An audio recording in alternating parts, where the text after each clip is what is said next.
why do you cry? In your stone heart, how much desire? Why do your tears stream down the sea? Why give your love to the pebble? Oh Buddha, oh Buddha, why did you leave Nirvana?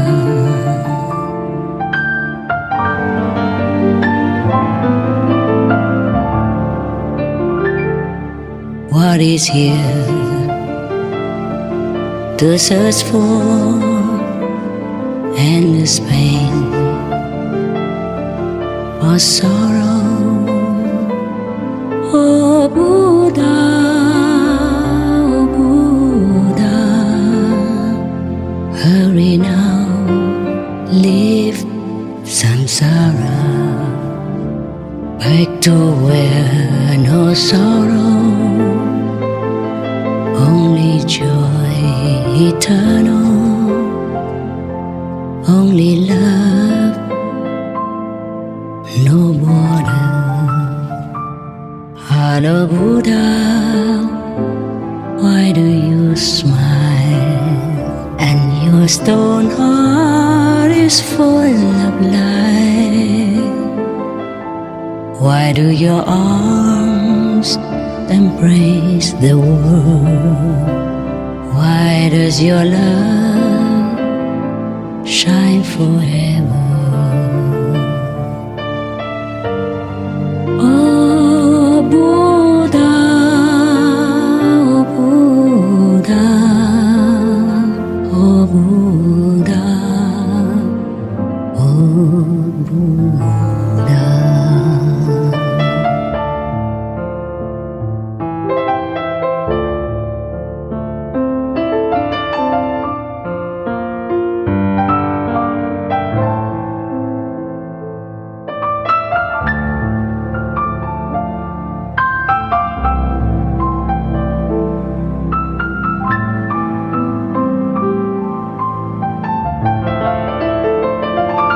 What is here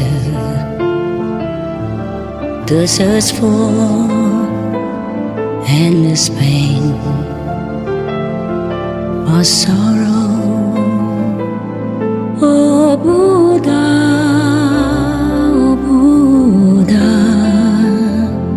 hurry now, leave samsara, back to where no sorrow, only joy eternal,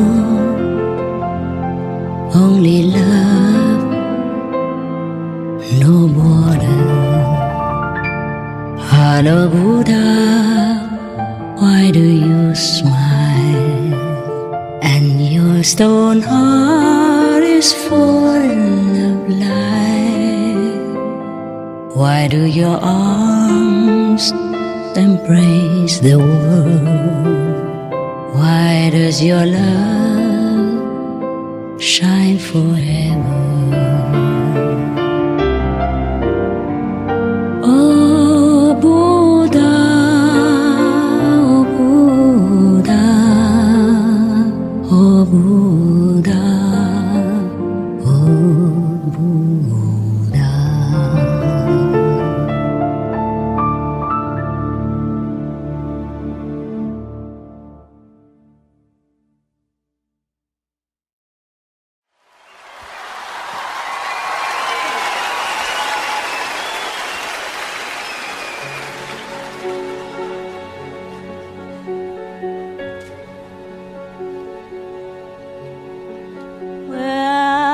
Where you going, my winter sun?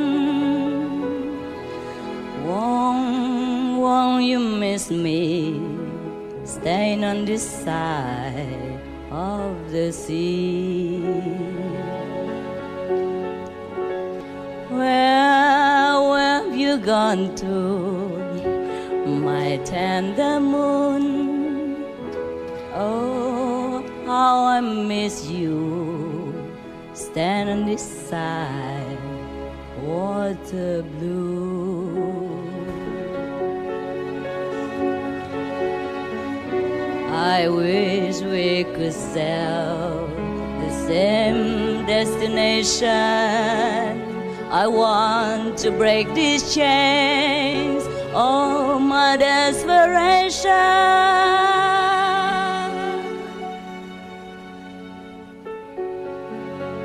Where you now, my only one? Won't someone hold you when you wake up and crying? When I see you, my only one, won't someone tell me if you ever return?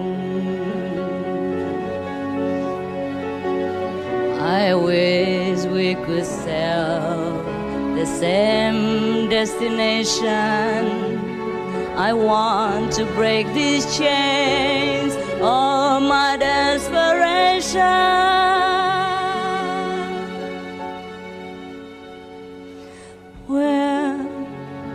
When I see you, my only one, won't someone tell me if you ever return?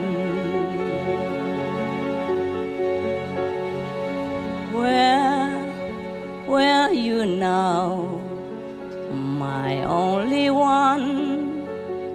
Won't someone tell me if you ever return?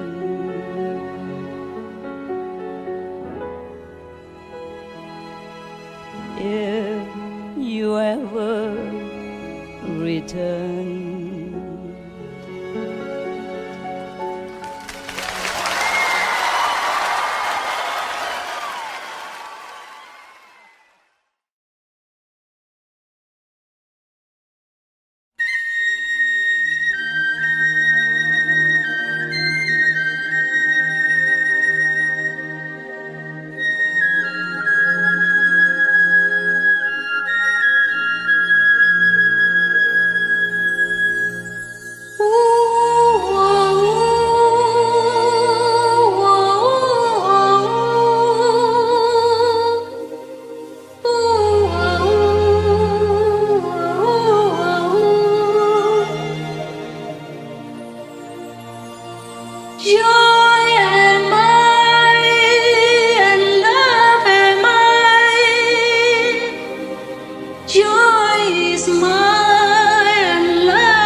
Sun forever. shine. Home of mine, beyond the skies, blazing love and flaming light. Oh, my love, eternal life. Oh, my love, forever shine. Oh, my love, forever shine. Mighty songs and thundering light, love of mine before the time, love of mine beyond the time, love of mine forever young, home of mine forever warm, home of mine forever warm. Flaming wars and blazing sounds, floating suns and singing moons. All the stars aflow afar, dancing sky and morning brown, exciting heart and trembling soul. Oh, the joy that knows no bound. Oh, the joy that knows no bound. Soaring high above our skies, soaring high through heaven's high. Oh, my king, my heart's aflame. Oh, my king, as fresh as rain. Oh, my own, above the suns. Ooh, ooh, ooh,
The Buddha continued, "It is the invisible appearance atop the summit of the third come one. It is the spiritual mantra proclaimed by the Buddha of the unconditioned mind, who comes forth from the summit in a blaze of light and sits upon a jewel lotus flower.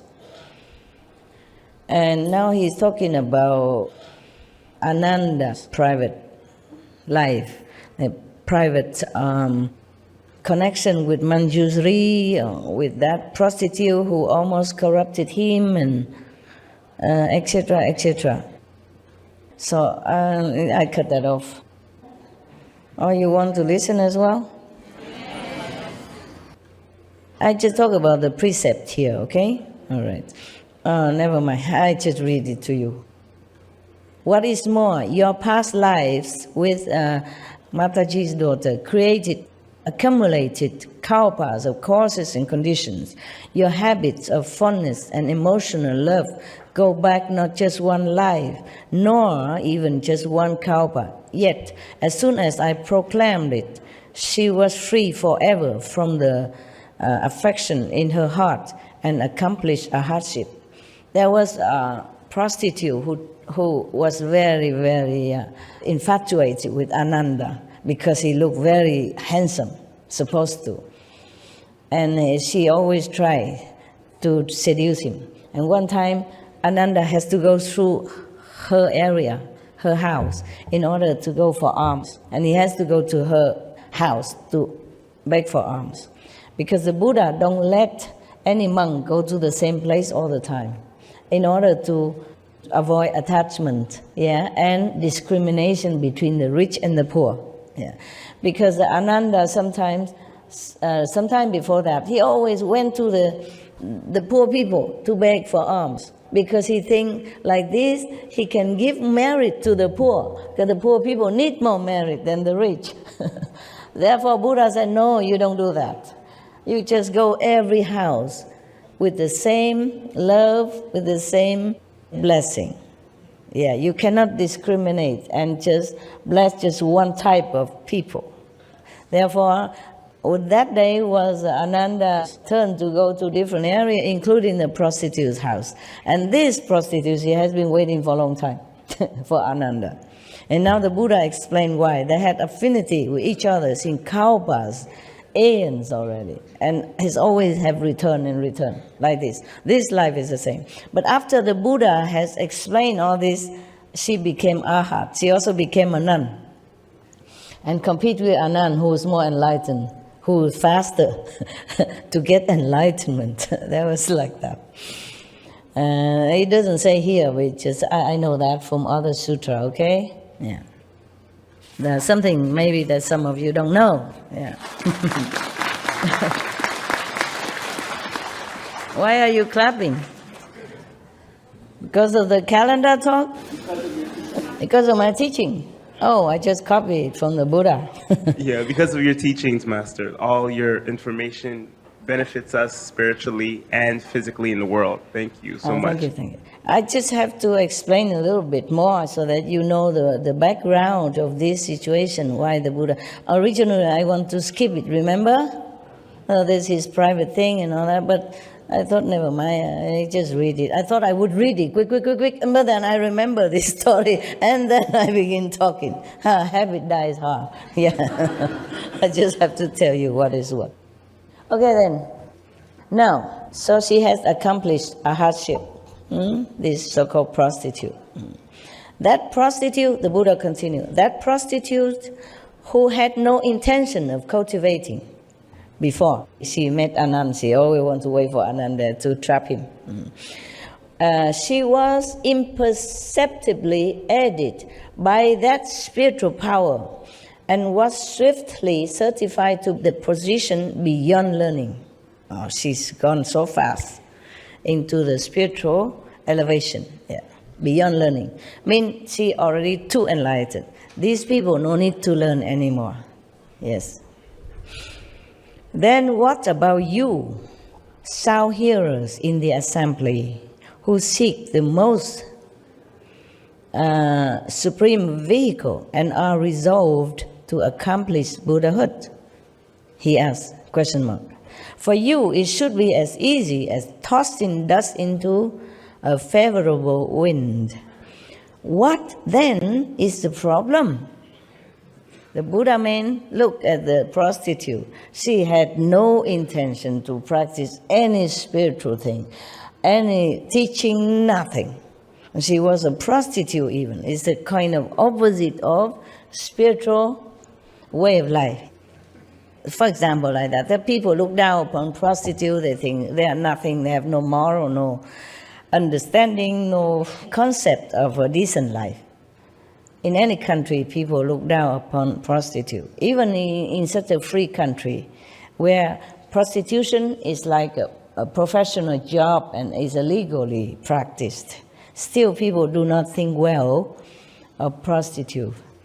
Therefore, Buddha said to the assembly of monks and maybe others, Deva and Dragon and lay people, he said, she has no idea of spiritual practice, no intention. And after I explained to her, with my power, she became arhat. I mean, not immediately like that, but she intended to become a nun right away. And she ran to Buddha because Ananda, he almost succumbed to her charm. And then he prayed to the Buddha, please help me, Master, help me. Because she was already pinning him down like on the bed or something, and she was beginning her job, and he was already almost gone. But then he remembered the Buddha, said, please help me, please help me. And then the Buddha used his transformation body or sent somebody. And then Ananda immediately can escape, or awaken, like as if from a dream, and then he ran back to the Buddha. And this Mantaji's daughter, the prostitute, run behind. So she was running after Ananda, and both of them arrived in front of the thirsty one. And then she said, give me back my man. I want him, I love him. Return him to me. She complained to the Buddha. He already mine. Why you take him back? Give it back to me. Okay? And then Buddha said, okay, calm down. What is it about Ananda that you like him so much? She think about it. Said, I like his eyes. Yeah. She couldn't say anything. It's too much in love, too much, very already too intoxicated in her physical desire and love for Ananda. This is because of karma in the past lives. You see that? Okay? She cannot help herself. She cannot. Of all the men that she knew in the past, and that up to that moment, she cared about nobody. Prostitutes, they do business. They don't fall in love, nothing. But only Ananda she likes. And whom she's in love with? A monk. That's the problem. So she said to the Buddha, I love Ananda's eyes. He said, oh no, these eyes, it's full of, ugly things that come out, the white stuff sometimes come out, the tears running down. And if he's sick, all these pores coming out, you don't want his eyes. So she said, I like his nose. She said, I love his nose. Because the Buddha asked, what's the reason you like him? What is it about him? I said, I love his nose now. He said, no, you don't want that. Oh, there's all kind of things that coming out, when he blow the nose, this sticky stuff, ugly, you don't want like that. And then she said, I like his mouth. Then the Buddha also continued to tell her that, no, you don't want. There's all this, phlegm coming out sometime, and then the saliva is full of germs in the earth. No, this is the thing that you should not like. And continue further, until she has no more reason to like him. Yeah, the ears and whatever. She said the Buddha just flattened it out for her. Then after a while, then she realizes it is not truly a favorable thing, this kind of physical, sexual love. So, then she asked the Buddha to accept her as a disciple. She awakened, and then to become a nun even. And after that, she became arhat in no time.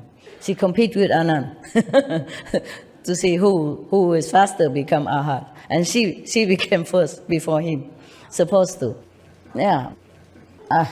Yeah, all right.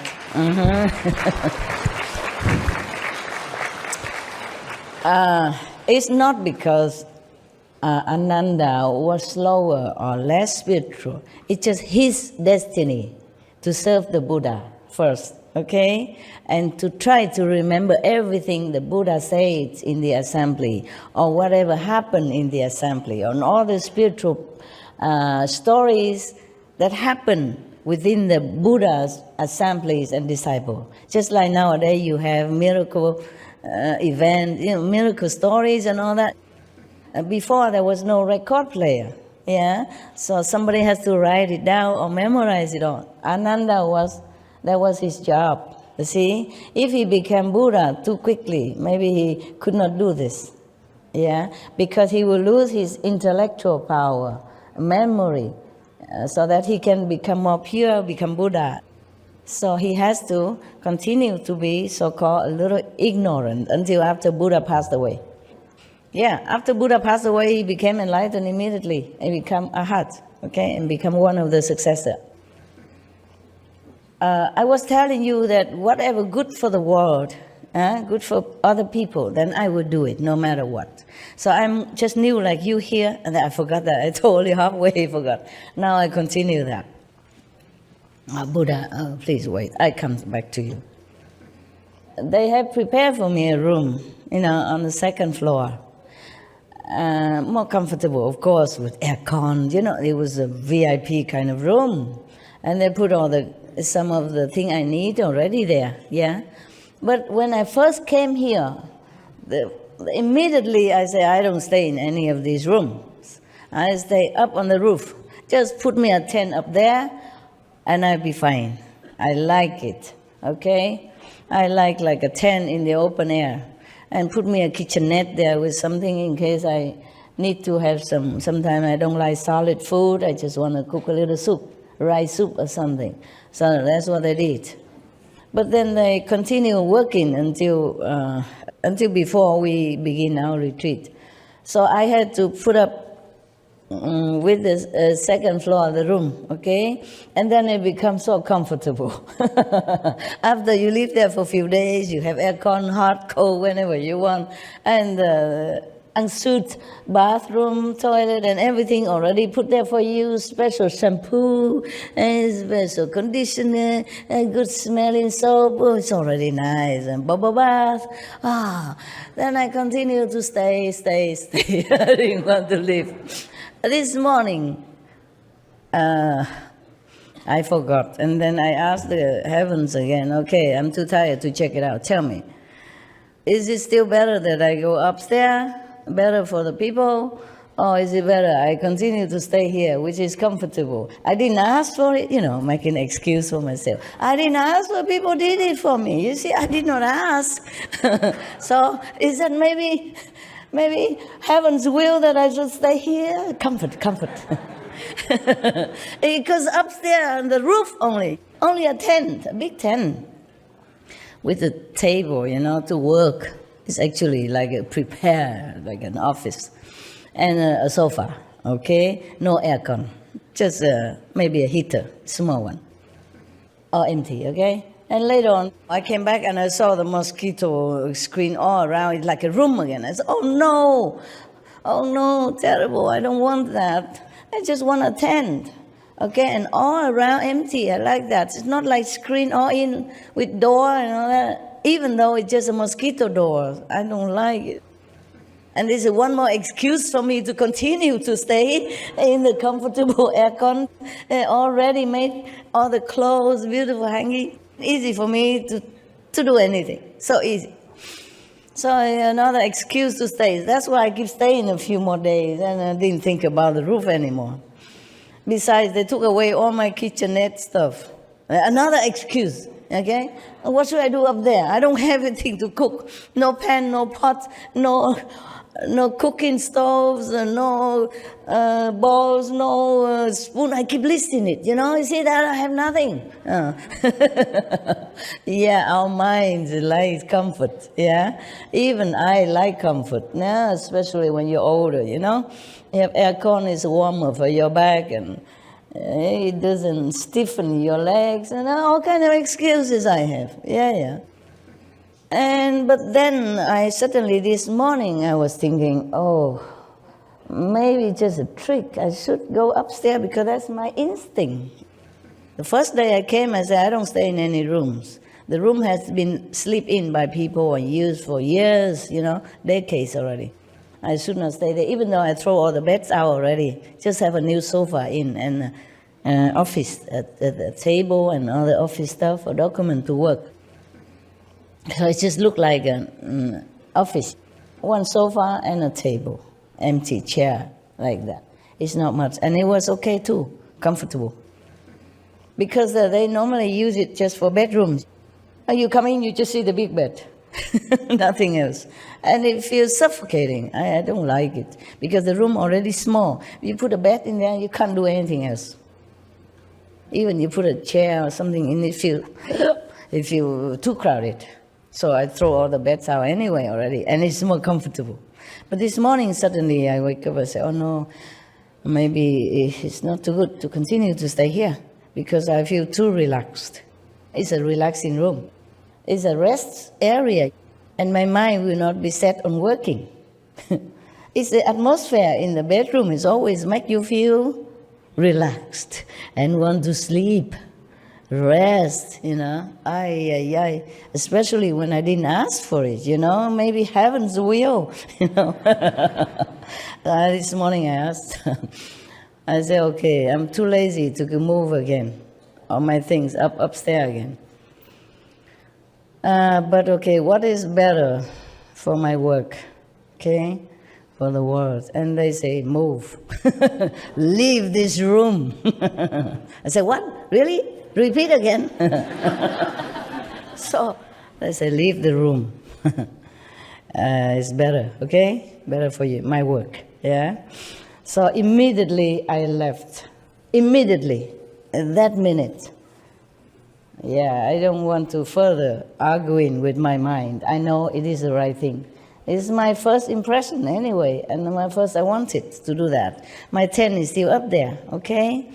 And so I move whatever necessary. I couldn't move the whole thing yet because there are clothing. But I moved the symbolic of work, like computer, telephone, bathroom stuff, toothbrush and stuff like that. And a blanket, So that is already a symbol of my new life, a new area. It's all the necessity. And there's some clothes. Yeah, so it's okay. The mind can trick you for comfort. I really felt very comfortable in that room. Often I can't sleep very well, but in that room I sleep so well and I feel peaceful there. That's why I didn't want to leave. I thought it's heaven's will. Blaming it on heaven. It's not true. Sometimes a comfortable place doesn't mean a good place, okay? You might not have peace at the end. Not peace within yourself only, but peace with other coordinating people. If you stay in one bedroom, for example, and to work from your bedroom, if you have no choice, then you have to. But if you have choice, you should separate your work and your sleeping area. Now, feng shui-wise, it's like that. Because your sleeping area is your sleeping area. And if you work from there, people don't cooperate with you. It's just naturally. Because you order from your bedroom. Your bedroom is supposed to be your sleeping area, resting area. It's not for working. So at home, if you don't have more room, you have to put aside one corner for working, okay? Yeah, and when you finish work, you just shut that down. And if you can, you put a curtain or something, okay? Put something separate or some plants so that you have more efficiency in your work. There are more of this kind of cooperation between colleagues. Of course, I was too comfortable. I even forgot about feng shui or whatever shui that was. I just feel so good. Sleep well, eat good. Oh, for a long time, for a change. I was really reluctant to leave. Imagine that. Supreme Master and all. Still like the bedroom. All right. But I moved immediately as long as heaven reminds me for what purpose I was here. It's okay, just a few days. Good excuse. Yeah, take a rest. Okay, forgive me. Weakness of the body and mind. So I'm not always tough as you think, huh? I also love comfort, yeah, and how you say, security, yeah. In the second floor, with the bedroom is more secure because there are iron doors, locked and everything. The roof don't have any like that. But I have tried to fix it so that I can lock from my side. Normally they put lock only from the inside. Okay, the roof's supposed to be the outside. So every door is locked from inside, not on my side, the roof.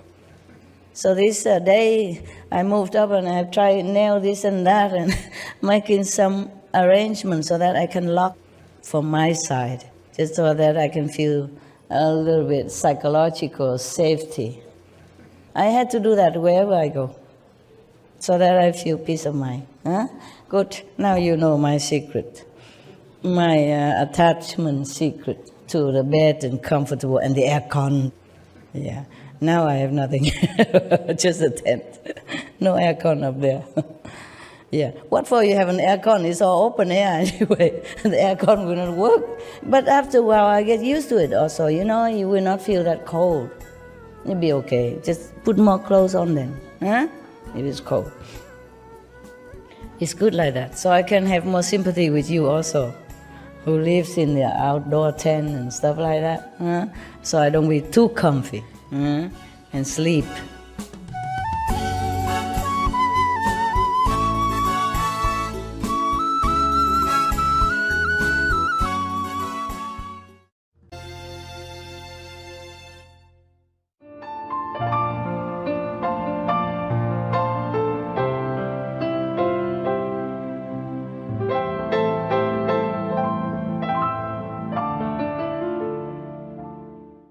So the Buddha say, mind that even if a prostitute who has no spiritual intention at all, or never had any connection with any spiritual teaching prior to meeting with Ananda at that time, still she can become a nun and attain arhatship.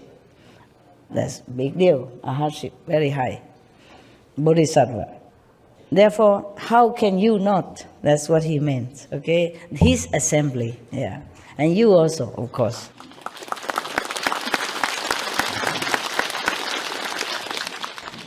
The Buddha continue. Whew, my God, has nothing to do with the precept, and I keep talking, huh? And you don't stop me even. Huh? You're supposed to stop me when I blah on. Enjoy my attachment to my bedroom. enjoy my weakness, yeah? I confess to you and you enjoy? All right. I hope I don't have any more of this story to tell you to enjoy. That was my weakness. I also love good food. Yeah, I love Indian chapati, roti, and this fresh chutney, they made it with all kind of spice and flavor. Oh, when it's fresh, it's like heaven. The chutney you bought from the shop is nothing compared to that. When they make it, chop there's a carrot into finger size and other kind of vegetable, even, cauliflowers. And then they put, I don't know what kind of spice they put it. Oh, God, tastes so good. Even I forgot my dignity. I come and beg for some. And they give me just a little bit because I prepare it for everybody. Normally, they wouldn't give it to you before everybody, but I don't know, they feel I was too skinny, too small, so they feel pity for me, and the woman gave me some. I never forget that taste, because I was hungry, and also it tastes so good. And fresh, freshly prepared. It's not too sweet, not too sour, not too salty. It's just perfect. The Indian woman, they can make it. Oh, man. And here, even, you make it here, it's not the same. Okay? They put all the love in it also because for their gurus and the disciples who came to their house. Oh, they make it so good. All right.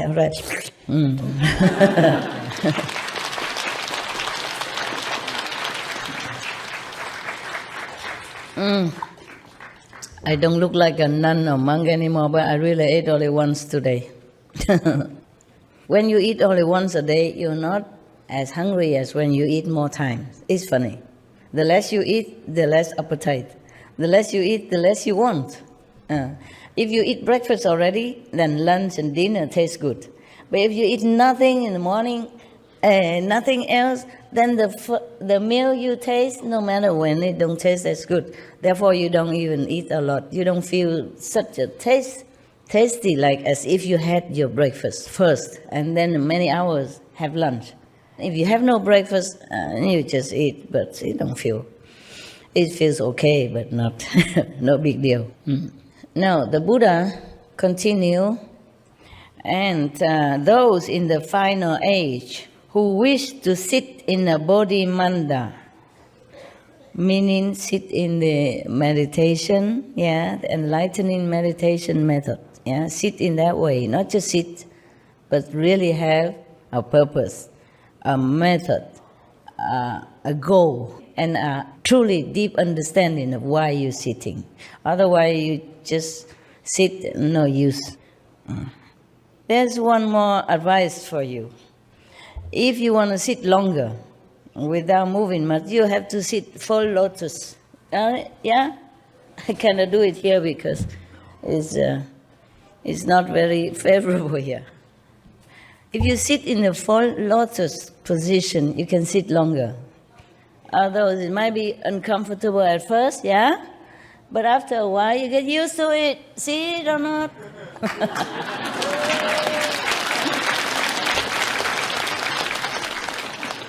Okay. I will take a photo or something in lotus position, and then you can have a look. You know, right? That both legs are crossed together. It's a little hard at first, but you get used to it. Not because of sitting in lotus position you will become Buddha, not like that, but you're more stable. And even if you meditate this way, you will not fall. Your legs are locked, so you don't fall too easily, and you can't sleep too easily. Even if you sleep in the lotus position, you wake up earlier, quicker. All right, so that's just by the way. So the Buddha say, if those in the final age, meaning, what means final age? Mean the age that the Buddha is no longer there, After a master passed away 300 years or 500 years maximum, that is the final age of any teaching. If you don't see another master appear in that area, in that era, this is final. Okay. But luckily we always have. It's just that it might not happen in that lineage. So you might think, Buddha's gone forever. The teaching and the lineage of the spiritual power of any master is like a river. Sometimes it's hidden under the earth somewhere and you thought this is the end of the river. No. It will seep out somewhere and then appear again. So it's like that. Any of the religious people should look where the river reappear and do not be attached to a location of the original river. Because in all age, all religious branch, there will always be a master somewhere. And not be in the same lineage, not be in the same religious order, but there will be a master for the world. For our world, yes. And even in hell, there is a master called Kristigaba Bodhisattva. He will stay there forever.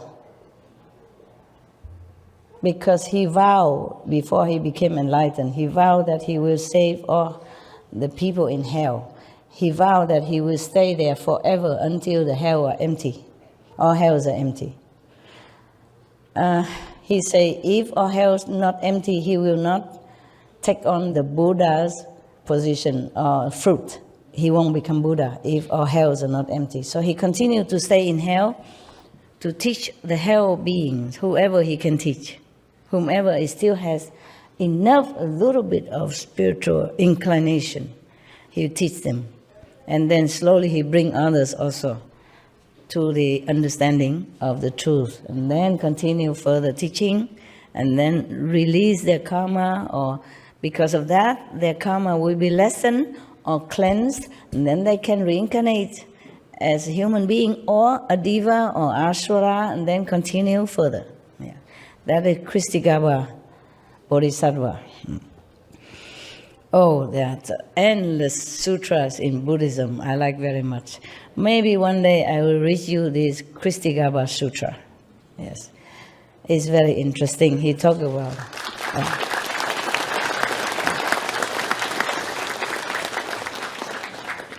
when I first became a nun in Taiwan, and one of the temple, because we met where I took the precept, so they invited me to their temple. And the monks and nuns, normally, many of them, they go out to recite the sutra when somebody dies. And their relatives invite them to come recite sutra to help to liberate the soul of the dead for 49 days, or some days at least, yeah, some weeks. And these monks and nuns also do that job, and they also asked me to come along. I also came. Of course, at that time, I cannot recite this sutra in Taiwanese, but I recite Amitabha Buddha for them. It's fine. And they recite theirs. I just recite quietly, and the 5 names, yeah, at that time. And later I saw they cook with chickens and ducks and porks and stuff like that. So after their session, I called the monks and nuns in the temple. I called them and said, this is no, no, no, no. You have to tell the people who don't understand that in the Kristigaba Sutra, they call it Ti Chang Wang Pusa, means the earth store bodhisattva, the one who vowed to save all hell beings before he became Buddha. That means forever, endless in this world. There will be always someone in hell. If nobody can save them all, then it's like that. I said, this is no, no, no, no. If you go to recite sutra to somebody who died, you have to tell them, no meat, only vegetable. Otherwise, the soul of the dead will be having bad karma.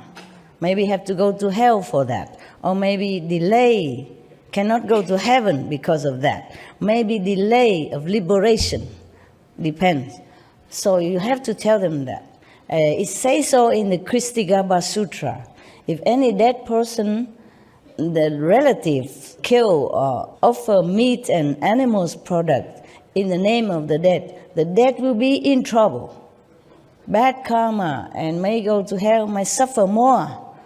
Okay? So you have to tell them that. You have to bring the sutra and tell them that.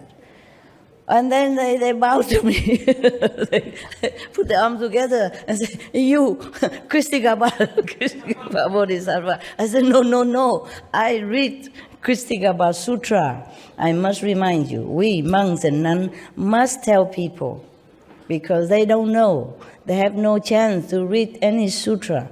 They're busy working. And they just go Buddha temple, bow, put some fruits and then take it back and eat. They never have chance to recite sutra. That's why we become monks and nuns. So we have more time to study the Buddha's teaching. And then because we are study already well, we must tell people who don't study it. It's not that you monks and nuns always go and just reciting things and then take the offering from the red envelope and go home. No, we study well because we have time, because we forsake the family time, we don't do business, we don't worry about mundane occupation, so we have more time. That's the purpose of being monks and nuns, so we can study a lot more. And then we have to tell people. And then they bow to me. I say, I'm Kristigaba Bodhisattva. I said, no, I'm no Bodhisattva. I just study the sutras.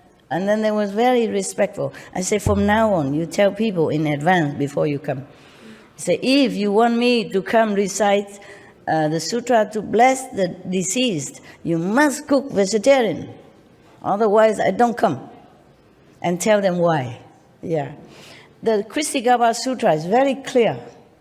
Even you give birth to the babies, and if the family member kill chicken and all that to give to mother, then it's very bad for both mother and son. Because those demons who love to smell the blood from the mother at the time of birth and all that, they're hanging around already, and they will eat all this food also, and then they will make very much a heavy energy for the mother and son at the so sensitive time. They need more rest, more good energy, but they did all the wrong thing, all the opposite thing. It's they all in the Kristigabha Sutra, and much more.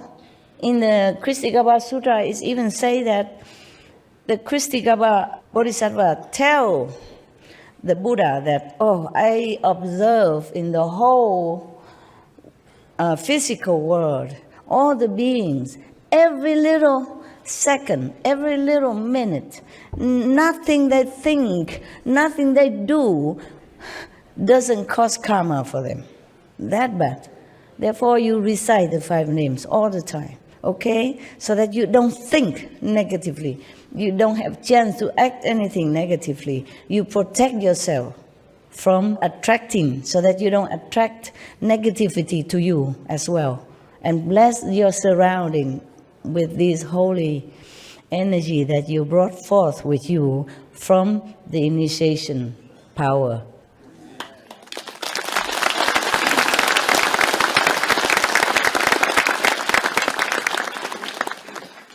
So the Buddha say, those in the final age who wish to sit in a bodhimanda, enlightenment meditation, enlightening meditation, must first hold the pure precepts of a bhikshu, of a monk, okay?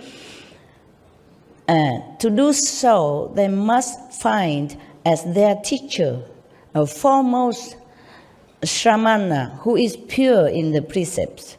You mean some of the monk-like, yeah? If they do not encounter a member of the Sangha who is truly pure, at least somebody like a lay person but take precepts, okay? Because Buddha has different precepts for different kind of disciples. 250 precepts, okay? But of course some of them are light precepts, so you can can modify a little bit. Like for example, in the Buddha's time, the nuns and monks take shower only every 2 weeks. That the Buddha say you can modify it. He told Ananda like that, okay? Many other are more strict, yeah. Some I cannot tell you because you are not a monks and nuns, okay? I just tell, that is a simple, I can tell, but many more I cannot. Or like if you eat in the assembly, you take from public kitchen food or offering, you don't cover the vegetable with rice, or you don't cover the rice with food. Meaning you just do proportionately what you need. Because sometimes if you like more vegetable, okay, then you try to cover the rice so that people don't see how much vegetable you take. Or you don't try to cover the vegetable on top of the rice so the people don't know how much rice you take, because you love that kind of rice. Rice is not always white rice. In India, they have delicious rice. That's why. You understand? Yeah. This kind of precept, the Buddha says some light precept you can modify, like that kind, okay? Further, I cannot tell you. I'm not allowed to. You're not allowed to hear the bhikshu, monks, nun precept if you are not monks and nun. Because if you know it, you have to keep. Also very difficult. Many precepts are difficult for lay people, okay? Because the monks and nuns, they're not supposed to have any man-woman relationship, for example, like that, yeah? So there are many precepts for that, and you can't keep it. It's difficult. It's very detailed and sensitive also. I can't tell you. You should not know unless you want to become monks and nuns officially, then you take the precepts and hold it, okay? Yeah. Keep it. But right now, you keep these 5 precepts that the Buddha explained. That's good enough, okay? And the 5 names and the gift, if I have given you, okay? That's secure you to go to heaven, all right?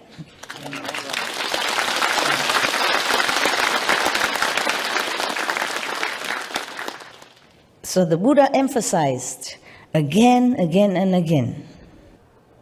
So the Buddha say, in the final age, mean when the Buddha already in nirvana, if anybody wants to follow this kind of meditation, that he passed down to his successor, then they have to find the teacher, a foremost shramana, is somebody lesser than monks, but keep the pure precepts. Like the monks and nuns, they have 250. And the one who take bodhisattva precept, maybe 10 precepts, but have to keep it very purely, 100% pure.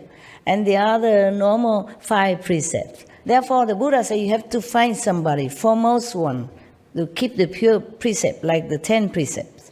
Okay? The 8 way of vegetarian, like last time I explained to you. Then that person can transmit the Dharma to you. Just like now, some of the residents can transmit the initiation to you. Why I am still alive, but don't have to be present at the initiation place. And then the Buddha say, if they do not encounter a member of the Sangha who is truly pure, then it is absolutely certain that their deportment in precepts and rules cannot be accomplished. So that. If you want to practice, for example, the Kuan Yin method that the Buddha transmitted, you have to find a pure monk or the pure bodhisattva layperson to transmit it to you. Otherwise, it's not valid. It doesn't help you, okay? It doesn't work. All right. Now, after accomplishing the precepts, they should put on fresh, clean clothes, light incense in a place where they are alone, and recite the spiritual mantra spoken by the Buddha of the mind 108 times.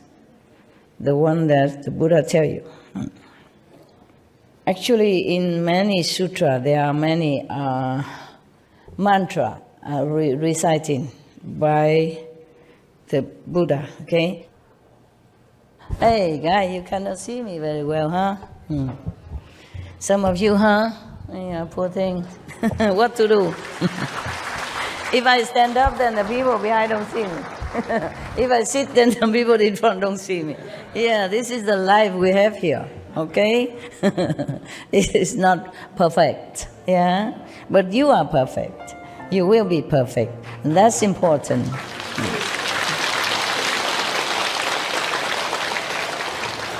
The world can be perfect or not perfect, but we should be perfect. That's important, okay? Right.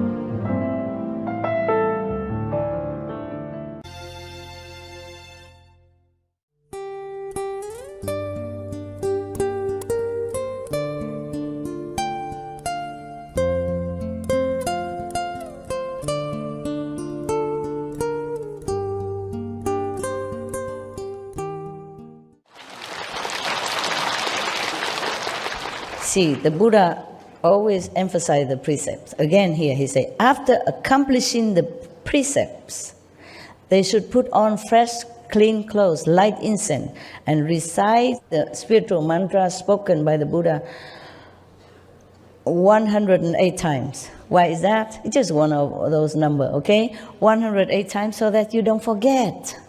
After initiation, you might forget the 5 names. Just go somewhere, recite it, make sure you remember, so that every day you continue to practice, so that your mind will be ingrained into this spiritual power already. Yeah? Not just after initiation, immediately go out, chop something, or chat. Try to find your quiet, peace place. Continue reciting the 5 names. Remember, refreshing yourself, the instruction, and all the levels, landmarks, so that you won't forget. After that, they should secure the boundaries and establish the Bodhi Manda. After you remember already, okay, then you must know that when you meditate, you should be alone in some secure place so that nobody see you. Huh? Better. In the countries within them, they should seek for the unsurpassed thirst come ones throughout the 10 directions to emit a light of great compassion and anoint the crowns of their heads. In the countries within them. What does that mean? How can a country be within you or anyone? Huh? Okay. When you meditate, you are in different levels of consciousness. Maybe you pass through them, or maybe you contain them, or maybe you just remember all this landmark at the time of initiation so you can recognize where you're going. The Buddha said to you, within them, within these countries, but within those countries within you. That's why the Buddha say, in the countries within them, meaning these people, the one that he just mentioned, the one who practice Bodhimanda. Same in the Bible. Bible say, in my Father's house there are many mansions. It's the same thing, okay? So remember all that. What? Can I relate something with you? Tell me. Because you just say contain something, and what has happened in the last 4 months? I always assimilate 5 names. With one time was 2 masters, then 3 masters, now it's 4 masters, including you, and God. And God is the one that contains all of them. And every time that I recite them, now I am right into that circle myself. And when I'm in that circle, I don't know nothing else. Of this world, right? Okay. Yes. You're in Samadhi, yeah, it's good. Yeah, you mentioned that contain, and It's like that, yes, sense, yes. What the Buddha Thank say you. here is, in the countries within themselves. You see what I mean? Within you, within those people who practice after initiation. He didn't say in the country, in their country, or in the heavens, or they say within them.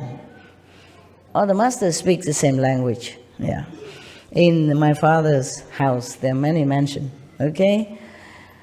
The kingdom of God is within you. See, the Buddha say, all the countries within them, meaning the spiritual level of practice within them, okay? Then they should seek the Buddhas, they should seek the blessing of the thirst come ones, meaning all the Buddhas, in the 10 directions to shine great compassion light toward them, toward these practitioners, and anoint the crown of their heads.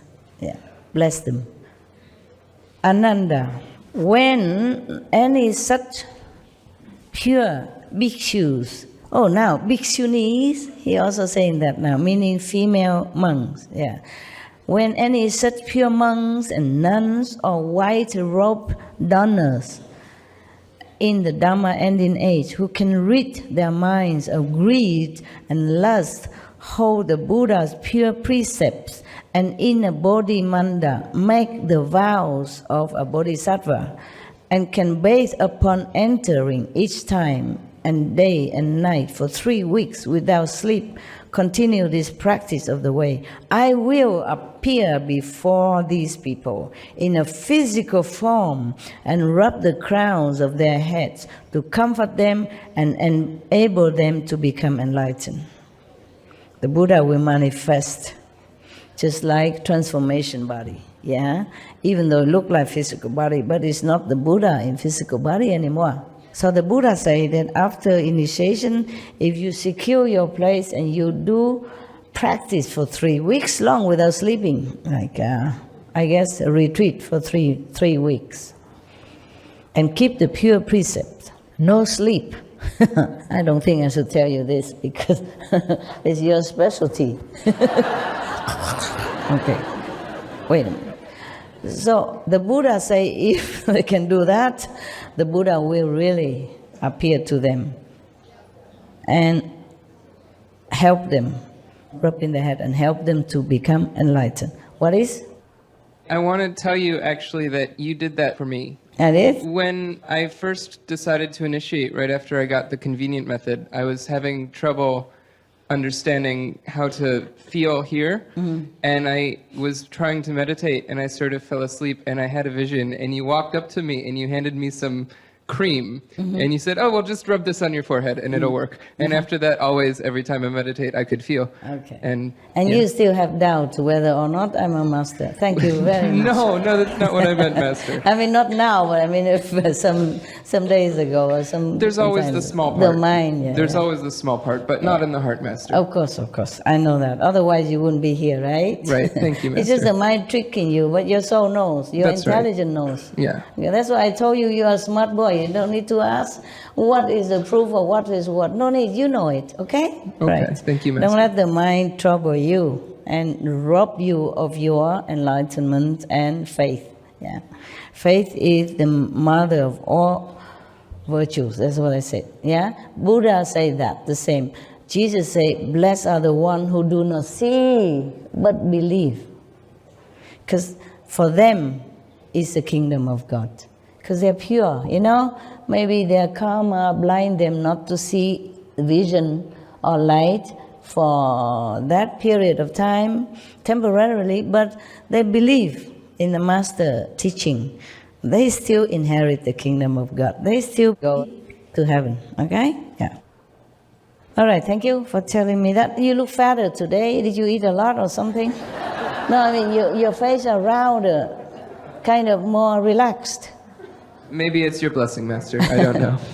But Okay. thank you. No, I don't mean about eating, but your face look more round, you know, more lovely, yeah. More soft. I meditated well last night, I Good, guess. good. Yeah. Yeah, you can see that. More restful.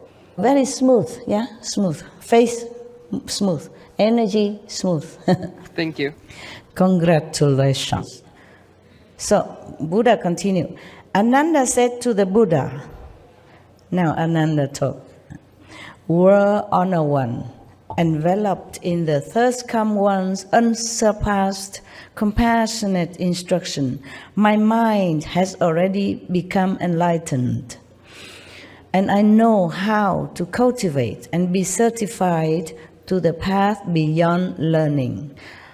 But for those who cultivate in the final age and want to establish a bodhimanda, how do they secure the boundaries in accord with the rules of purity of the Buddha? The word Honor One? Yeah. So the Buddha said to Ananda, if there are people in the Dharma ending age who wish to establish a bodhimanda, they should first find a powerful. Oh, this is a very long story.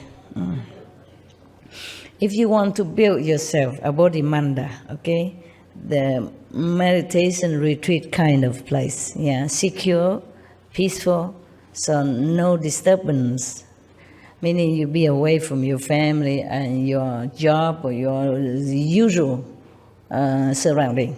Then you have to build a place for yourself. The Buddha said here how, but I don't think you can, so I don't know if I skip it or not. I don't think you can do all this. You have to find a white ox who eat only grass in the Himalaya, for example. If it's not a white ox, it's not okay. If he doesn't eat the grass in the Himalaya, then his excrement will not be pure enough for you to use it, to mix with the earth and to make a platform and the wall for you. In the Himalaya, in the region of Himalaya, people use a cow's dung, ox dung, to mix with the mud in order to pasture their wall. Actually, they just use a pure cow dung to pasture around on the outside of the wall. And then they meditate in there or they live in there. Mostly it's for the meditator, they do that. Also, this kind of very effective to prevent mosquitoes and insects to come in your house. Yeah? It's funny. It's like that. Huh? It's antibacterial. Yes, and it's very safe. They do that on the floor before eating the food. Yeah, also, yes. They clean the house and all that, and then they plaster it with cow's dung. But it must be purer cow dung, okay? Because if the cow eating all kind of not pure food or garbage outside, that might not be effective, at least psychologically or spiritually, yeah? People use cow dung a lot in India. They use it for cooking, yes, they use it for the floor, for, huh? It's good internal as well, yes. Yes, some people use it to cure their sickness. Yes, some people cut the cow dung fresh and consume it as well. This is for you, Westerner, and other people, it seems like something you should not do, but that's what they do, and it really helps. Well, at least it helps them. I never tried, so I cannot guarantee to you. You can try and tell me. Yeah. And then they use it to prepare some kind of spiritual initiation platform, and mostly they smear around their house, outside of the wall, you know, inside also and outside, and then they paint it on. Yeah, it's what you said about Gomata, the cow being so pure. Everything from the cow is used. And in Srimad Bhagavad Gita, it's also said that the medicinal purposes, they use it in all medicines because everything from the cow is sacred. Yeah. And it was Lord Krishna's favorite animal. Yeah. So everything they use, the fuel, and the gopis who used to move with Lord Krishna, everything would be with cow dung. Long time ago, I told some of residents, I don't know if it's recorded, I told some of the residents that the cows are from the 5th level. Did you ever heard? Yes. Is it recorded? Yes. Okay. Maybe that's the reason. The Indian practitioners, the pure people, they knew the origin of the cow. Maybe that's why they worship the cows in India. You know that? I mean, most people, not all nowadays. Yes, sir? They're doing organic farming using cow urine. Like they have 10, 15 cows together. Instead of watering the plant, they use cow urine as an organic farming. Yeah, okay. They use many things of the cows, and they worship the cows too. When they see the cow, I saw some Hindu people, they go and touch the cow and touch their forehead. They touch the cow's feet and touch their forehead. It's as if you prostrate to the cow's feet. If you touch somebody's feet and touch your forehead, it's a sign of respect. Correct? It is part of a tradition for a woman to, after get married, she actually feeds cow for certain number of days to have safety of the husband. Oh, very good. Wonderful. Wonderful. You see that? So I have always told you that a country, rich or not, materially doesn't matter too much. But spiritually rich, it matters. Yeah?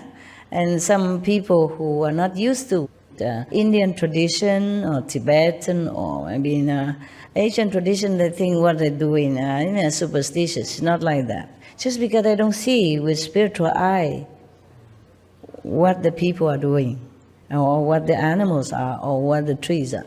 Just like one of your brother, he touched a tree and he fell.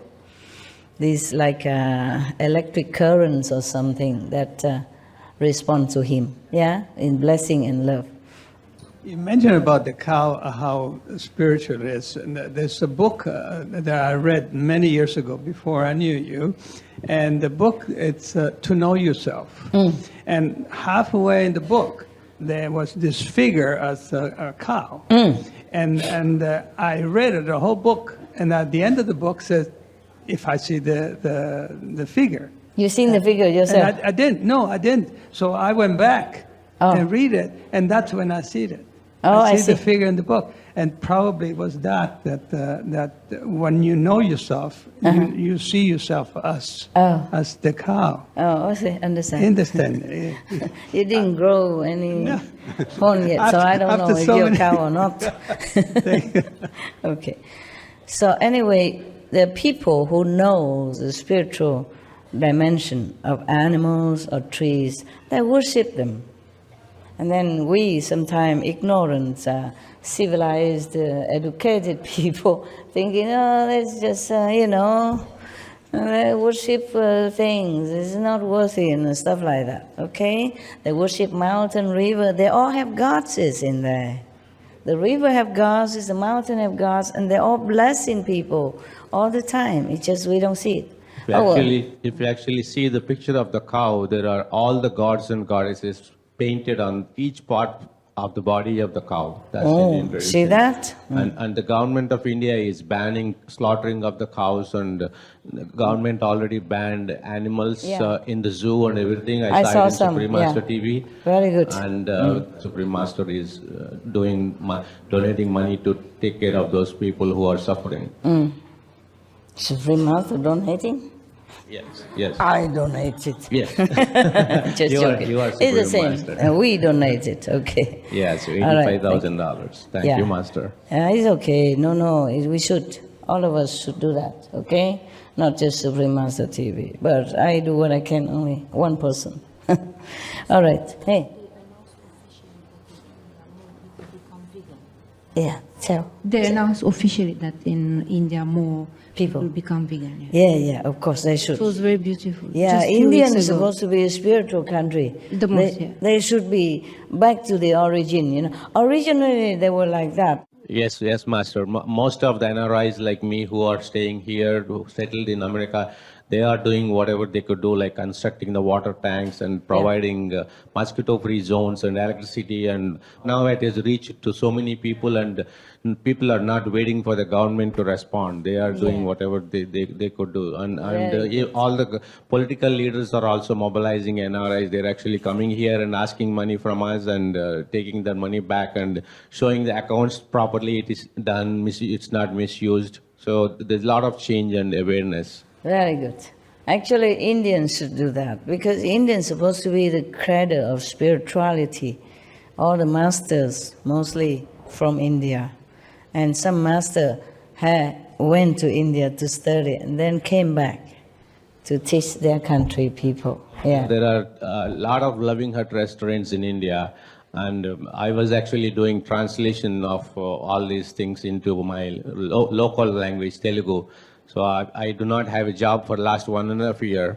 Oh. So after I started doing translation, I got 3 jobs. Oh, So I picked the one most I like most, and with your abundant blessings, my entire family is initiated, and so we are so happy, and all the problems are taken without even asking your help. So I just want to have a question, if with your permission, I want to ask. My son is initiated when he was 11 years old, Yes. so 12 years old. Now he's 16 years old, and he believes you very much, and he does meditation. And recently he has been influenced by the school. He's going to he's in high school. He's going to college next year. So everything he's thinking in terms of scientific reasons, saying, "Oh, vegan diet is not good. Proteins are not there." And it is because I'm studying well, I'm passing all these exams. Understand. It is not because of master, things like that. And my wife is 100% diligent practitioner, and she is having big fight with him. And so we trying you to don't see. supply him with the scientist evidence and the doctor's evidence from No, America? he does all that. He goes to Google and shows me something. I go to Google and show him something. Then, then the last week, and we had an argument. He got out of the car and he ran away. Then I got to call the police and bring him back and all kinds of stuff. Oh, let it be. Yeah, should we go easy on him or tough on him? That's what our dilemma is. Let it be, okay? Because teenagers, they are Yeah, rebellious in yeah. nature, they hate you for nothing. Right, yes, yes. They do everything against you and they feel cool about Right, that. So yes, let it yes. be. He'll Okay. cool down. Sure, thank you. Okay? It's just sometimes the society is stronger than one family. That's the problem. It's very sad, Sometimes it happens. Don't worry. Let it be, okay? Let me pray for him, meditate for him, share with him your marriage. He'll be fine, okay? In China, they say the society is a big dyeing tub. So we always get in this different color and wrong color. He's actually very good by heart. He does 5 precepts, and all his friends in his class, they take my son's lunchbox and eat vegan food every day. So he feels like he's a hero promoting vegan food. Oh, then it's good already. Yeah, so Let him yeah. be. Let it be, okay? Yeah, he'll cool down.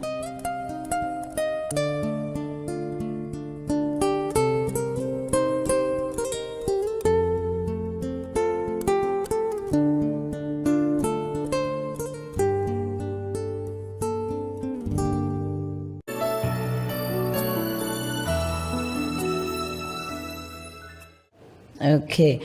Ananda, when any such monks and nuns or white-robed donor, meaning the lay people who keep the 5 precepts, normally they would wear white robe when they see the Buddha, okay, to symbolize their purity and devotion to the Buddha. They are almost like nuns, it's just a lesser degree.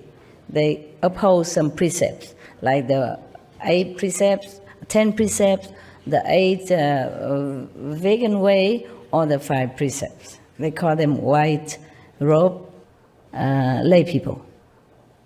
At the Dhamma ending age, who can rid their minds of greed and lust, hold the Buddha's pure precepts, and in a Bodhimanda make the vows of the Bodhisattva, etc., etc. I already read that.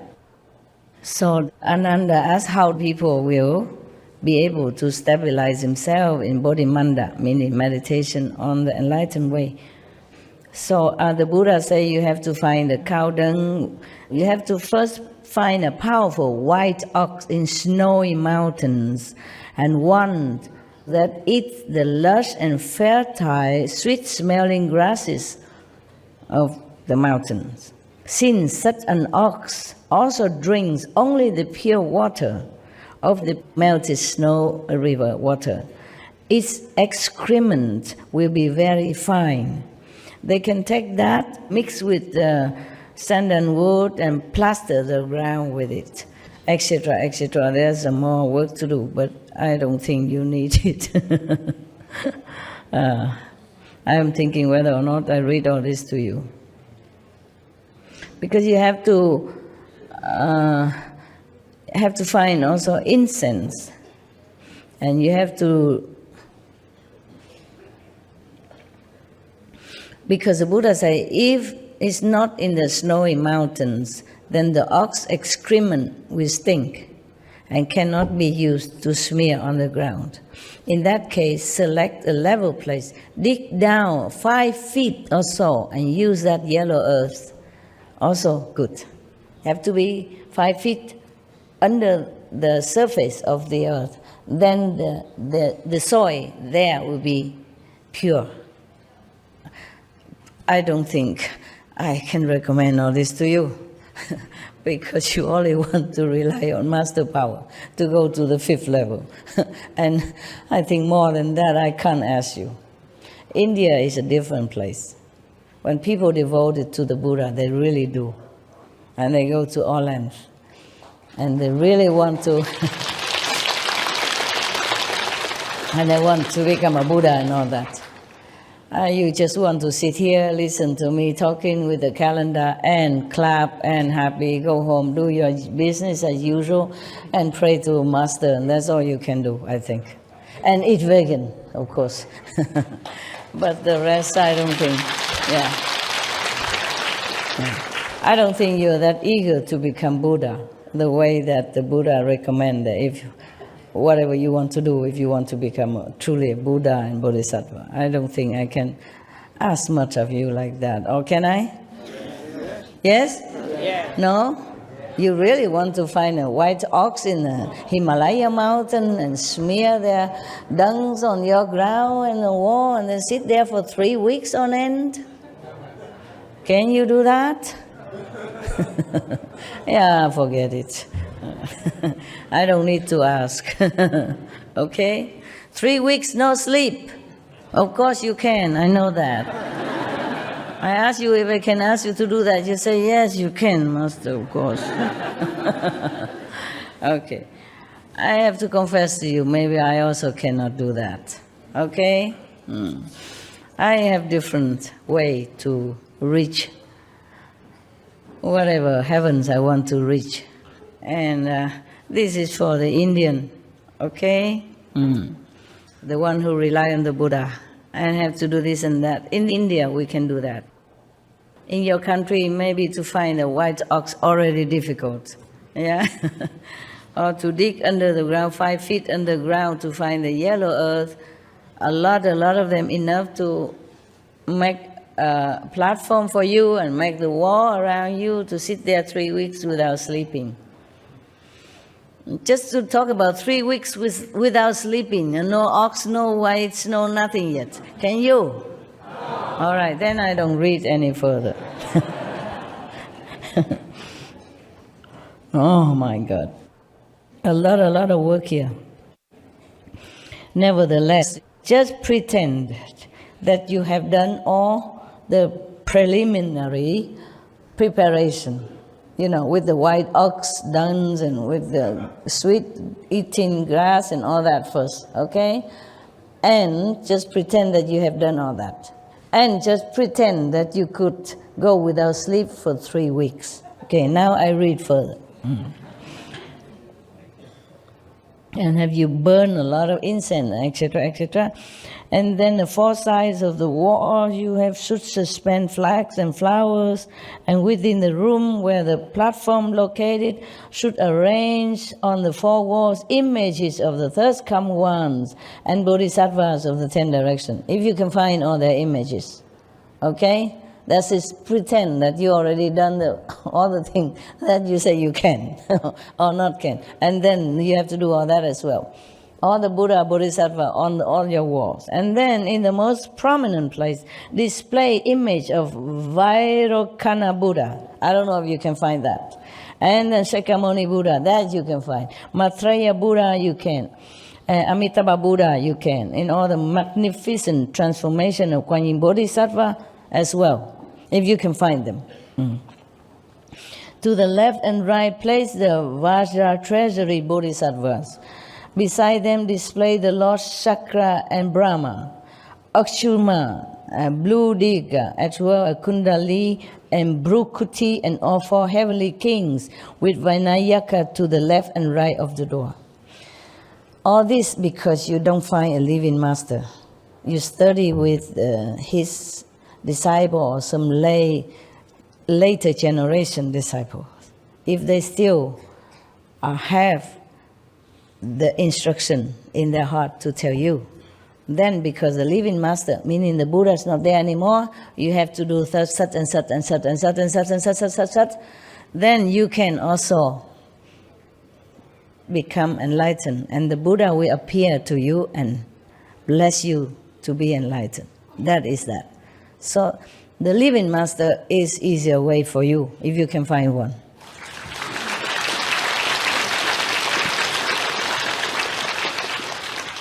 There's some more. So many Buddha image and Bodhisattva and heavenly being already. Some more coming. In case you want to try. Yeah.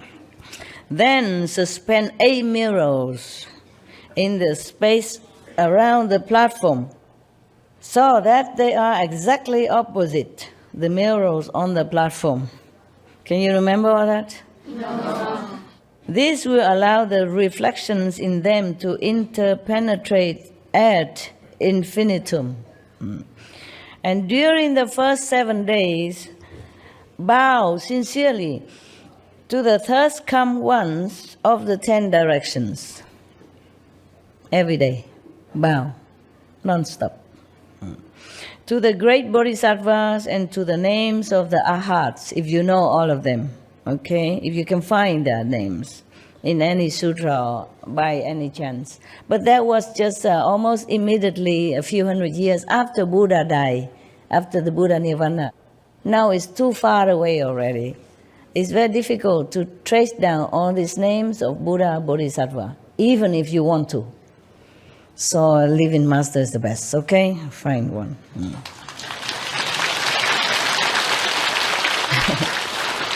It's just because the living master are the transmitter directly of enlightenment and blessing.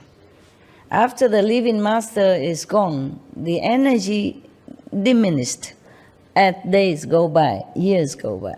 So you have to find the living pole who still holds this energy of enlightenment and blessing direct from heaven to give it to you. Only if you don't have a lighter that you have to rub the stones together or do whatever, very hard in order to make fire. If you have a match And lighter, do you still need to do that? No, find the matchbox, find the lighter, okay? Check, quick, immediately. You can light the candle with it, make fire with it. Okay. But nevertheless, I read it all to you. I cut some already. It's very cumbersome and a lot of work to do. I just read some parts so that you know already that it's almost impossible. Yeah, you want to become Buddha when you don't have a guru. Well, that's how you have to do. And it's not the end of it yet, okay? That the first 7 days you have to do that. Now you don't know the name of all the arhats, you know, the name of all of his disciples who has become arhat. You don't know them anymore, okay? You don't know the name of Vairocana Buddha, for example. You don't even know where to find his image. At that time when the Buddha almost just leave for Nirvana, they still have all this with his disciples or descendants of disciples. So, throughout the 6 periods of the day and night, continually recite the mantra as you circle, mambulate the platform.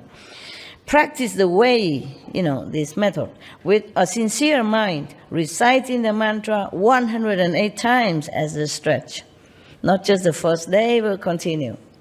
All the 6 periods of the day, doing this and that. And then, during the second week, direct your intent by making the vows of a bodhisattva. The mind should never be cut off from them. In my Vinaya, I have already taught about vows in some of his teaching. He taught about how to make vows to become a bodhisattva, okay? If your intention to become a bodhisattva, how much vow you have to make, how resolute you have to make up your mind with. That's why he didn't mention here again, the bodhisattva vows, okay? During the 3rd week, one holds the Buddha's mantra, Bodhala, for 12 hours at a time. Can you do that? Non-stop, okay? With a single intent. And on the 7th day of the 3rd week, the third come ones of the 10 directions will appear simultaneously. Some of you don't do anything like that, and you see the Buddha, the Jesus, even just by sitting after eating the dinner from the public kitchen. So, having transmission from a living master is the quickest way. The lazy people can do it, yeah? I'm not talking about you, I mean any lazy people. I don't mean you're lazy, sorry. Don't mean to offend you. You're good, very diligent.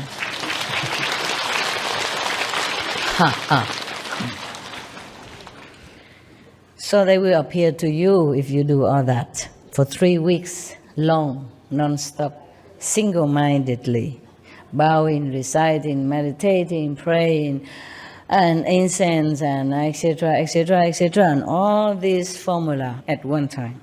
If you can't even afford to do that in our busy lifestyle nowadays, so the Buddhas will come and their light will be mutually reflected in the mirrors and will illumine the entire place. And they will rub one on the crowns of one's head. Some of you never know anything like this, don't even heard about it, and still have a lot of Buddha's lights you see in everywhere. Yeah? Some of you. So, all right, then you know it. If one cultivates this samadhi in the Bodhimanda, then even in the Dharma ending age, one can study and practice until one's body and mind are as pure and clear as Vaidurya. I guess something very pure. What is that in Sanskrit? Vaidurya, you know? Any Indian people? As pure as Vaidurya. Vaidurya is a stone, Master. A stone? Yeah, it's a stone, butt stone. What kind Indian butt stone. Oh, is it clear and transparent? It's Yes. like crystal, something like Yes, that? yes. Okay, got that. Thank you. Mature state of a diamond. Ah, okay. After the Vaidurya, it becomes a diamond. Oh, yeah. All right. That's cool. You want to ask something so urgently? When I was listening to you at first talk about the different Buddhas and the way to become a Buddha and to go through all of these different rituals. And I was going to say that what you've said, a living master, having you as a master, we can bypass all of these rituals because we can't get to those points anyway. You can't find all of this. Is No, you don't have time. for loose ends. But we have you as a living master, and everybody needs a living master to achieve what we're trying to do. Yeah. And so that was the point. But then you started touching on these things and cleared that up. All right. Thank you for your opinion. A valuable advice. Thank you. Yeah, that's what it is. Yes. The Indian people, they know this inside out. Every sutra, every book of Vedas emphasize always living master, living master, living master. In those days, the gurus are very few. You can count on fingers. That is why all these procedures are available. Right now, we have the Himalayas is right here. So Except no snow. All right, love. All right, love. I was wondering why you Indian come all the way to Taiwan to find your guru. that's the quality matter, master, not quantity. We have it in India, yes, okay. We don't want to say any comparison, okay? You might be offending. All the gurus should be respected.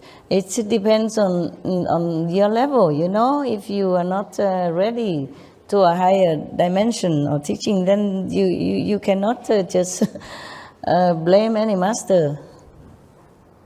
Master, I was told by the holy man that I met, he told me that in his own life, he was fortunate enough to meet 5 enlightened masters. And then when I just spontaneously said, can I meet 5 too? And he closed his eyes and he said, now they're gone, there's only one. He told me very clearly, there's only one. Oh.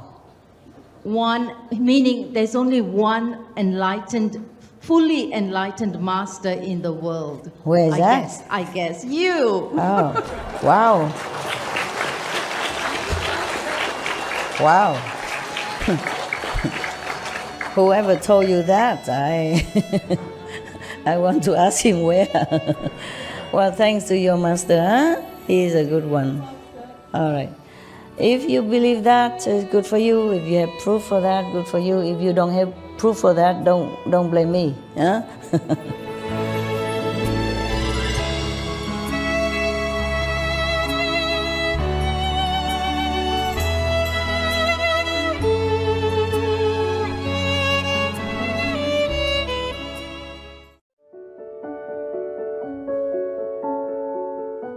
And now we have a hotline from Yongche in Taiwan, also known as Formosa.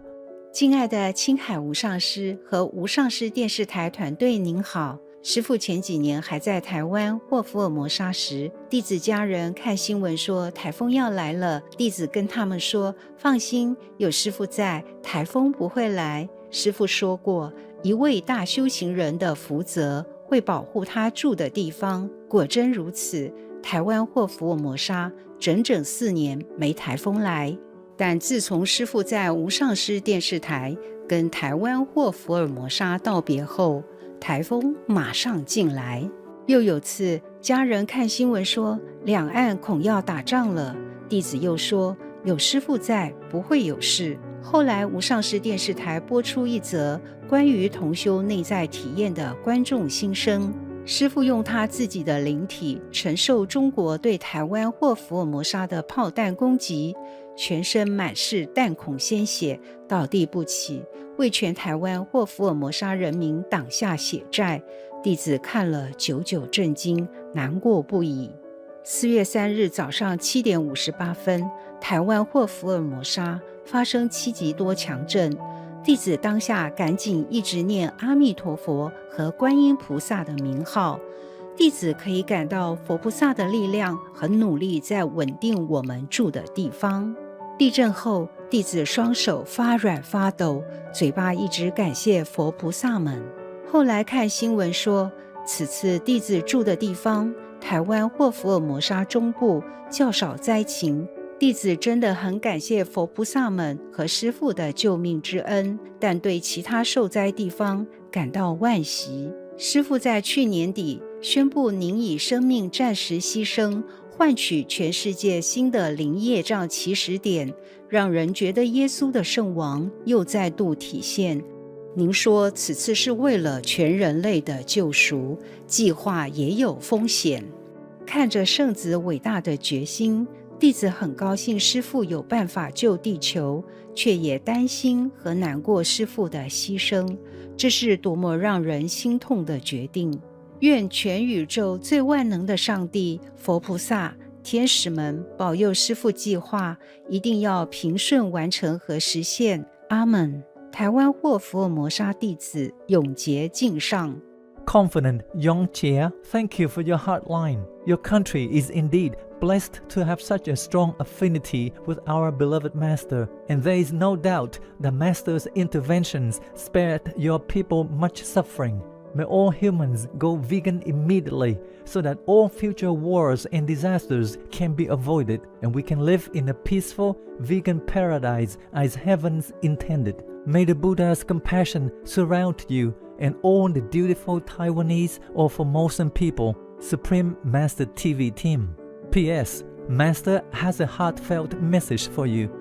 Truthful Yongjie, as an automatic reaction anywhere in the world, when disaster strikes, all people recite Buddha's or any saintly names, but only your area is rather benefited. It's because you are connected with Master Buddha's power.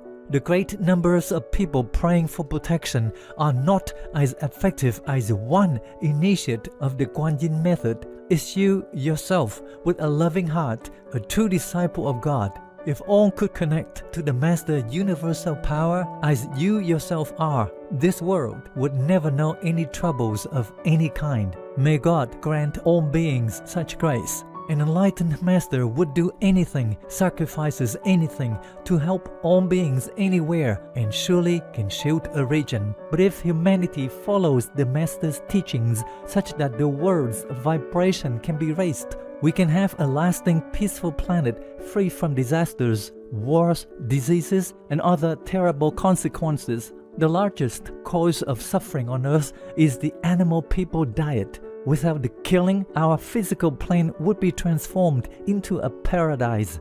It is time for all people to realize this and become vegan today. May you and brotherly Taiwan or Formosa forever receive the wisdom of the Buddhas. Embrace you, love you. Vegan side effect: feeling the love of all beings. You deserve it.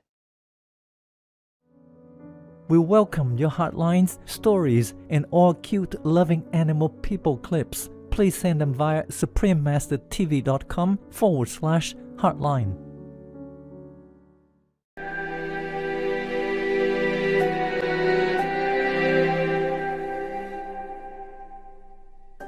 To all centers, for you.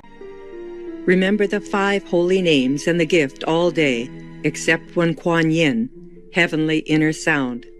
Initiates must keep moral standards, adhere to instructions, the vegan diet, and 5 moral precepts.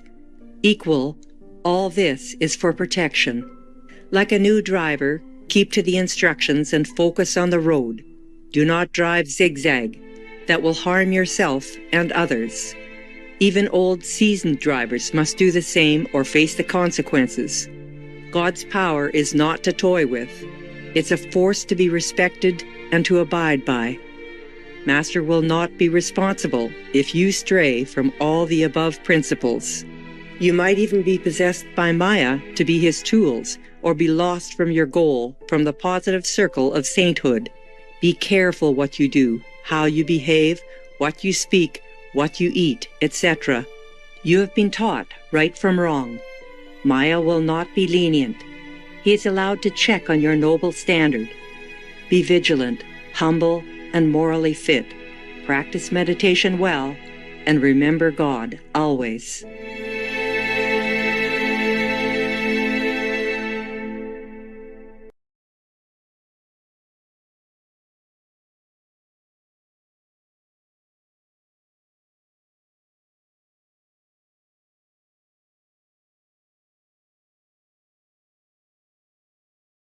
the most powerful daily prayer for any time and before meditation, which is the order from God, and Supreme Master Ching Hai shares with us by His blessed grace.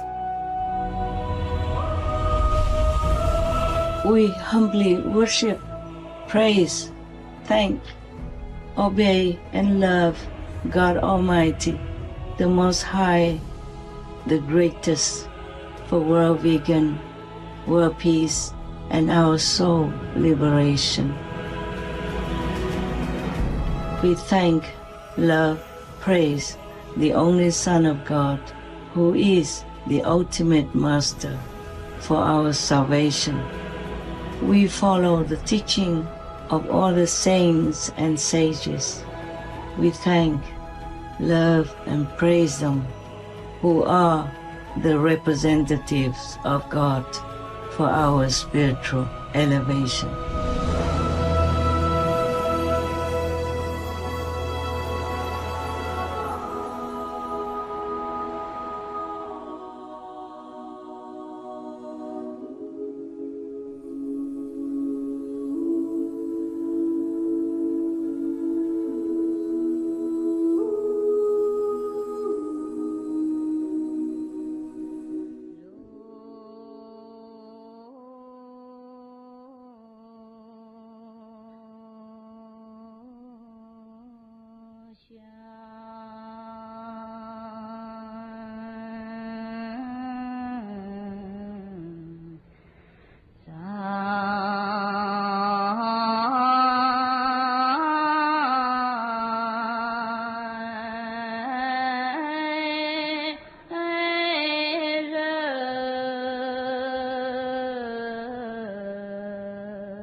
Ah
Sunday, the 25th of August 2024 Master's Words. So, now, try to practice regardless of the hardships of this world. Only through tribulations can you practice. Too happy, you wouldn't want to practice. Right, very difficult to practice when you're too happy. Try to keep your mind pure and tranquil, okay? Try to be virtuous and don't get angry at anyone. Chủ nhật 25 tháng 8 năm 2024 lời của Sư Phụ. Vì vậy, ngay từ bây giờ, hãy cố gắng luyện tập bất kể khó khăn gian khổ của thế giới này. Chỉ có khổ nạn mới có thể tu luyện. Hạnh phúc quá, quý vị sẽ không muốn tập luyện, đúng không? Rất khó thực hành khi quý vị quá hạnh phúc. Cố gắng giữ cho tâm thanh tịnh và tĩnh lặng, được chứ? Hãy cố gắng sống có đạo đức và đừng nổi giận với bất kỳ ai. 星期日2024年8月25号师父的话，所以现在不管这个世界有多艰难，努力去修行。只有经历磨难才能修行。太高兴了，你就不想修行了，对吧？当你太高兴的时候很难修行，尽量保持你的心灵纯洁宁静，好吗？努力做一个有道德的人，不要对任何人生气。